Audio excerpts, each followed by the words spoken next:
السلام عليكم ورحمة الله وبركاته. الحمد لله رب العالمين. اللهم صل على محمد وعلى آل محمد. اتقوا الله عباد الله.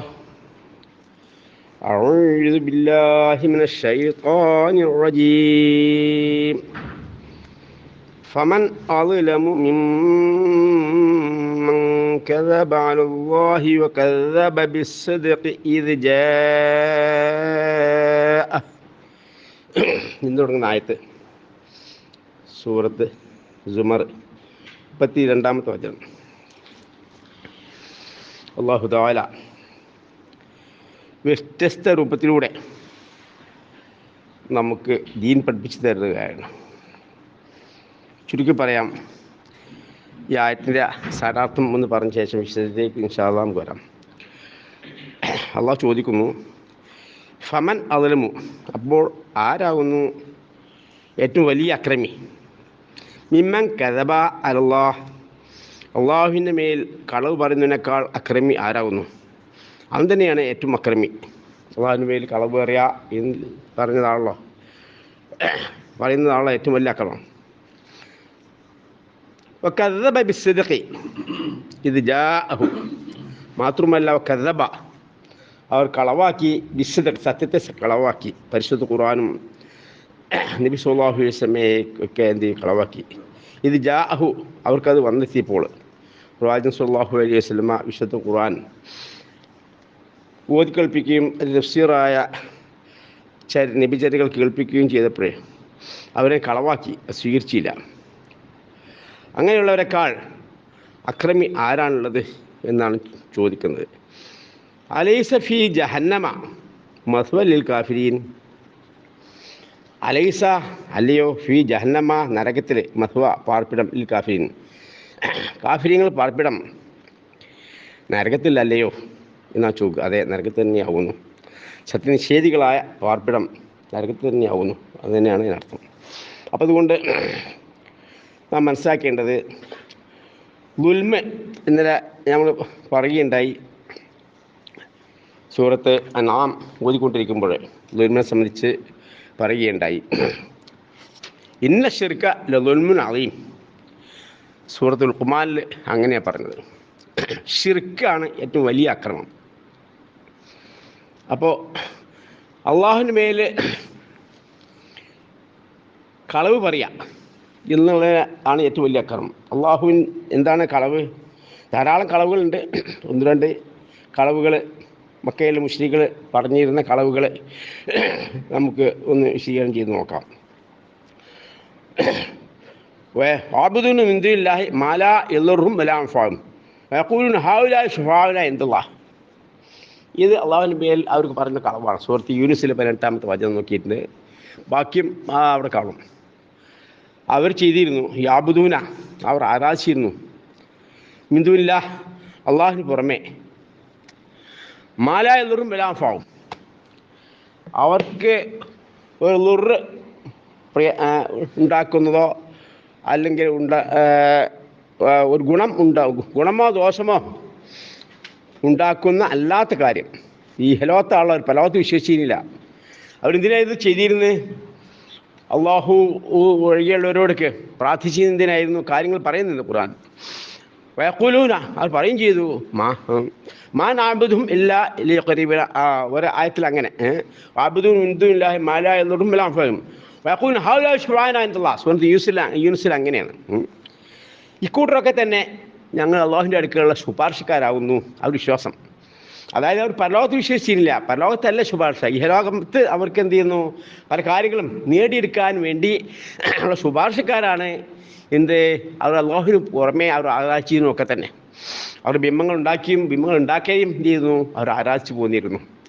ഇബ്രാഹിം അലൈഹി ഇസ്ലാമിനും ഇസ്മായിൽ അലൈഹി ഇസ്ലാമിന് നേർച്ചകൾ അർപ്പിച്ചിരുന്നു, അവരോട് രക്ഷ പ്രാർത്ഥിച്ചിരുന്നു. മുഹമ്മദ് അലൈഹി ഇസ്ലാമിൻ്റെ കാലഘട്ടം മുതൽ ഇങ്ങോട്ടുള്ള മഹാന്മാരുടെ പല ബിംബങ്ങൾ അവരുണ്ടാക്കിക്കൊണ്ടും കബാലയത്തിൽ 360ഓളം ബിംബങ്ങൾ ഉണ്ടായിരുന്നു.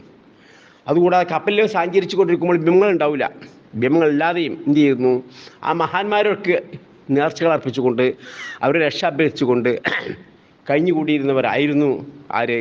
മക്കയിലെ മുശ്രിക്കുകൾ. അപ്പോൾ അവർ പറഞ്ഞ ന്യായം, ഞങ്ങൾ കൂടെ ആരാധിക്കുന്നത് ഗുണമോ ഇല്ലാത്ത എന്തിനാണ് ഈ കൂട്ടങ്ങൾ ആരാധിക്കുന്നത്? നിങ്ങൾക്കൊരു ഗുണവുമില്ല, ദോഷവും കിട്ടുന്നില്ല പ്രത്യക്ഷമായിട്ട് ഈ ലോകത്ത്. അങ്ങനെയല്ല നിങ്ങൾ എന്തിനാ ആരാധിക്കുന്നു ചോദിച്ചപ്പോൾ അവർ പറഞ്ഞു, കൂട്ടൊക്കെ നിങ്ങൾ അള്ളാഹുവിൻ്റെ ശുപാർശക്കാരാണ്. ഇവരെന്ത് ചെയ്യുന്നു? ഈ ലോകത്ത് സുഖകരമായ ജീവിതം ജീവിക്കാൻ വേണ്ടിയുള്ള ശുപാർശകൾ അവർ ചെയ്യും എന്നായിരുന്നു അവർ പറഞ്ഞിരുന്നത്. മറ്റൊരു ന്യായം,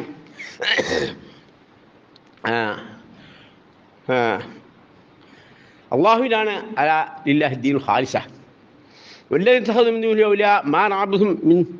ഞങ്ങൾ അള്ളാഹുവിന് പുറമെ രക്ഷകർത്താക്കൾ സ്വീകരിച്ചിട്ടുള്ളത് അവർ പറഞ്ഞ ന്യായം, ഇല്ലാ ഖരീബുനായി സുൽഫ, ഞങ്ങൾ അള്ളാഹുവിലേക്കൊരു സാമീപ്യം, ഒരു ബന്ധം ഉണ്ടാക്കി തരുവാൻ വേണ്ടി മാത്രമാണ് അള്ളാഹുവിന് പുറമെ രക്ഷകർത്താക്കളെ സ്വീകരിച്ചിട്ടുള്ളവർ പറഞ്ഞ ന്യായം. ഇതിനൊക്കെ ഖുർആൻ എന്ത് ചെയ്യുന്നു? നിഷേധിക്കുന്നു. അള്ളാഹ് എന്ത് ചെയ്തില്ല? അങ്ങനെ രക്ഷകർത്താക്കൾ അള്ളാഹു സാമീപ്യം നേടാൻ വേണ്ടിയിട്ട് രക്ഷകർത്താക്കളെ എന്ത് ചെയ്യില്ല? മഹാന്മാരെ ആളുകളെ നിയോഗിച്ചിട്ടില്ല, ശുപാർശക്കാരെയും വെച്ചിട്ടില്ല. ബാക്കിയുള്ള ഭാഗങ്ങൾ നോക്കിയിട്ടുണ്ടെങ്കിൽ ആ ഭാഗം കിട്ടും. അപ്പോൾ അള്ളാഹിൻ്റെ പേരിൽ കളവ് കെട്ടിച്ചമച്ച് ഉണ്ടാക്കുകയാണ് ഇതൊക്കെ.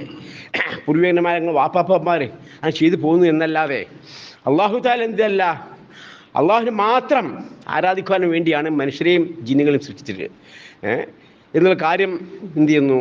അള്ളാഹു താല ആവർത്തിച്ച് നമ്മളെ ബോധ്യപ്പെടുത്തിയിട്ടുണ്ട്. അപ്പം ആരാധനകൾ മുഴുവനും അള്ളാഹുവിനെ അർപ്പിക്കുക, അതാണ് തൗഹീദ്. ആരാധനപ്പെട്ട എന്തെങ്കിലും സൃഷ്ടികൾ അർപ്പിക്കുക, അതാണ് ശിർക്ക്.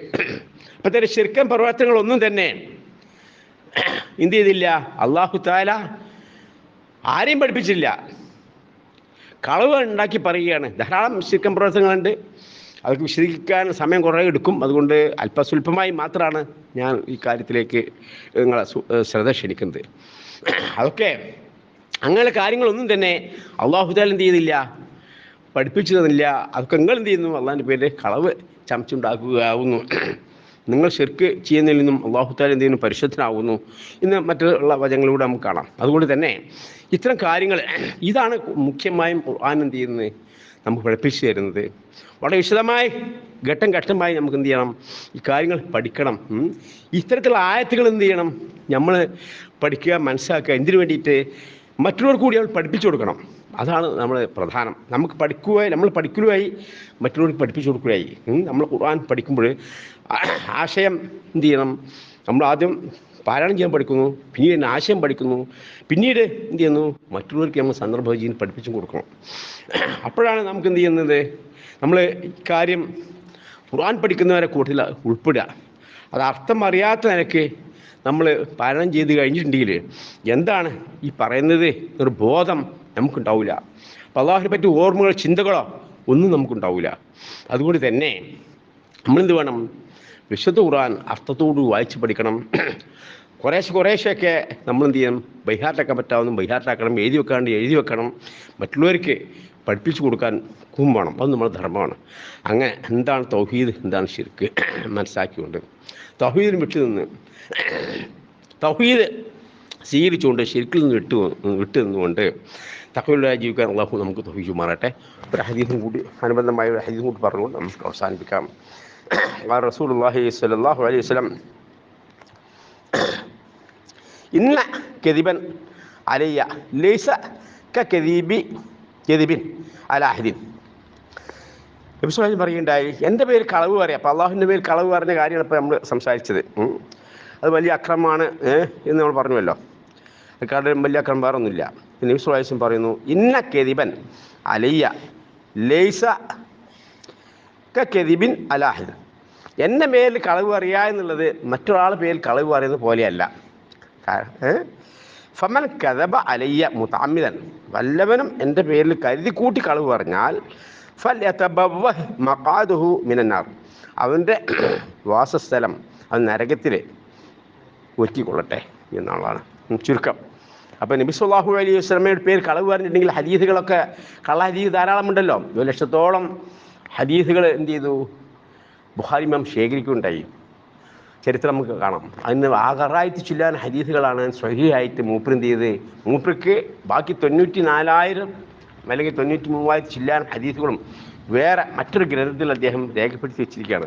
സഹിഹല്ല, അത് കളവാണോ എന്നുള്ള നിലയ്ക്ക് അതിൽ റിപ്പോർട്ടർമാരിൽ സംശയാസ്പദമായ ഒരുപാട് ഹദീസുകൾ എന്ത് ചെയ്ത് മാറ്റി വെച്ചിട്ടുണ്ട്. അതിൽ പല ഹദീസ് ഗ്രന്ഥങ്ങളും നമ്മൾ പരിശോധിച്ച് നോക്കിയിട്ടുണ്ടെങ്കിൽ നമുക്ക് കാണാം ലൈഫാണ്, സഹീഹ അല്ല എന്നുള്ള റിപ്പോർട്ടുകൾ നമുക്ക് കിട്ടും. അപ്പോൾ ധാരാളമായി കളവുകൾ ഹദീസിൻ്റെ കാര്യത്തിൽ നബി സല്ലല്ലാഹു അലൈഹി വസല്ലം കാലത്തിൻ്റെ പേരിലും പറഞ്ഞിട്ടുണ്ട്. അതൊക്കെ എന്ത് ചെയ്യണം, അതൊക്കെ തിരിച്ചറിയണം. ഓരോരുത്തർക്ക് അനുസരിച്ച് എന്ത് ചെയ്യുന്നു, നബി സല്ലല്ലാഹു അലൈഹി വസല്ലമയുടെ പേര് കളവ് പറഞ്ഞുകൊണ്ട് എന്നാലത് ആവുമല്ലോ. അപ്പം അത് എന്ത് ചെയ്യുന്നു, അത്തരം കാര്യങ്ങൾ നമ്മൾ വളരെ സൂക്ഷിക്കേണ്ടതുണ്ട്. അള്ളാഹു തആലയുടെ പേരിൽ കളവ് പറയുന്നതും അള്ളാഹുവിൻ്റെ പ്രവാചകൻ സല്ലല്ലാഹു അലൈഹി വസല്ലമയെ കളവ് പറയുന്നതും വമ്പിച്ച അപരാധമാണ്. അത് നരകത്തിലേക്ക് പോകുന്ന മാർഗമാണ്. അതുകൊണ്ട് തന്നെ സഹാബിവര്യന്മാരൊക്കെ തന്നെ ഹദീസ് റിപ്പോർട്ട് ചെയ്യുമ്പോൾ ആദ്യം കാര്യം പറഞ്ഞു കഴിഞ്ഞ ശേഷം കമാ ഖാല റസൂലുള്ളാഹി സ്വല്ലല്ലാഹു അലൈഹി വസല്ലം എന്നായിരുന്നു പറഞ്ഞിരുന്നത് സൂക്ഷ്മത ഉള്ളവർ. അതെന്നെ എന്ത് ചെയ്യില്ല, സംശയാസ്പദമായ ഹദീസിൽ പറയുകയാണെങ്കിൽ ഖാല റസൂലുള്ളാഹി സ്വല്ലല്ലാഹു അലൈഹി വസല്ലം പറയാതെ അവസാനം പറഞ്ഞു കഴിഞ്ഞതിന് ശേഷം കമാ ഖാല റസൂലുള്ളാഹി സ്വല്ലല്ലാഹു അലൈഹി വസല്ലം, നബി സ്വല്ലല്ലാഹു അലൈഹി വസല്ലം പറഞ്ഞ പോലെ എങ്ങനെ അല്ലെങ്കിൽ എങ്ങനെ പറഞ്ഞില്ല അപ്രകാരം എന്നർത്ഥം. അപ്പോൾ നമ്മളും എന്ത് ചെയ്യണു, അത്തരം സൂക്ഷ്മത പാലിക്കുന്നത് നന്നായിരിക്കും. സഹീ അല്ലാത്ത ഹദീസ്, ബുഖാരി മുസ്ലിമൊക്കെ എന്ത് ചെയ്യുന്നു, സഹീ ഹദീസുകളാണ്, നമുക്ക് വ്യക്തമായ ഹദീസുകളാവാം. അല്ലാത്ത ഏതെങ്കിലും ഹദീസുകൾ ആവുമ്പോഴേ നമ്മളും ആ സൂക്ഷ്മത പാലിക്കുന്നത് നന്നായിരിക്കും എന്ന് പറഞ്ഞുകൊണ്ട് ഇൻഷാ അല്ലാഹ് ദീർഘിച്ച് പോകുന്ന കാരണത്താൽ നിർത്തുകയാണ്. അപ്പോൾ ഇത്തരം കാര്യങ്ങൾ നമ്മൾ എന്ത് ചെയ്യുക, സൂക്ഷിക്കുക. അള്ളാഹിൻ്റെ പേര് കളവ് പറയുന്നത്, റസൂലിൻ്റെ പേര് കളവ് പറയുന്നത്, ഷിർക്ക് പോലെയുള്ള കാര്യങ്ങളിൽ എത്തിപ്പെടുന്നത്, വിദ്യാർത്ഥികൾ എത്തിപ്പെടുന്ന കാര്യങ്ങളൊക്കെ സൂക്ഷിച്ചുകൊണ്ട് തൗഹീദോട് ജീവിച്ച് മരിച്ച് നബിച്ചരികൾ സ്വീകരിച്ച് മറ്റുള്ളവർക്ക് പഠിപ്പിച്ചു കൊടുത്ത് മാതൃകളായി ജീവിക്കുന്ന സത്യവിശ്വാസികളുടെ കൂട്ടത്തിൽ അള്ളാഹു നമ്മെ എല്ലാവരും ഉൾപ്പെടുത്തി അനുഗ്രഹിക്കുമാറാകട്ടെ. ആമീൻ ആമീൻ. ربنا ظلمنا أنفسنا ولم تغفر لنا وترحمنا لنكونن من الخاسرين. ربنا آتنا في الدنيا حسنة وفي الآخرة حسنة وقنا عذاب النار. ربنا هب لنا من أزواجنا وذرياتنا قرة أعين واجعلنا للمتقين إماما. اللهم إنا نسألك من خير ما سألك نبيك محمد صلى الله عليه وسلم ونعوذ بك من شر ما استعاذ منه نبيك محمد صلى الله عليه وسلم. اللهم اغفر للمؤمنين والمؤمنات المسلمين والمسلمات. ربنا تقبل منا دعانا إنك أنت السميع العليم وتب علينا إنك أنت التواب الرحيم. آمين آمين برحمتك يا أرحم الراحمين. سبحان ربك رب العزة عما يصفون وسلام على المرسلين الحمد لله رب العالمين. سبحانك اللهم وبحمدك أشهد أن لا إله إلا أنت أستغفرك وأتوب إليك. السلام عليكم ورحمة الله.